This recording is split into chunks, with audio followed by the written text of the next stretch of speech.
到我自己心水，就係其實我最喜歡嘅顏色啦，其實就係呢款即係紫色嘅。咁我覺得因為佢好高貴啦，其實又好大方嘅，我諗即係襯啲特別啲啊、古董啲嘅家私啊，咁會好有特色咯。咁其實咧同大家講一講咧 ，Michelle 揀呢隻長子咧就係呢個 Kohinoor Damask 嘅，咁啊 Michelle 就話佢中意紫色，但係其實呢個長子仲有其他顏色嘅。哦，係啊 ，OK， 我諗我都會喜歡嘅喎。咁不如同大家講下，如果你買呢隻長子咧，你會喺屋企邊一間房度用啊？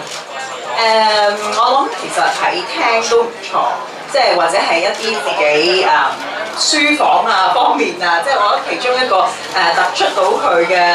色彩嗰個感覺都唔錯。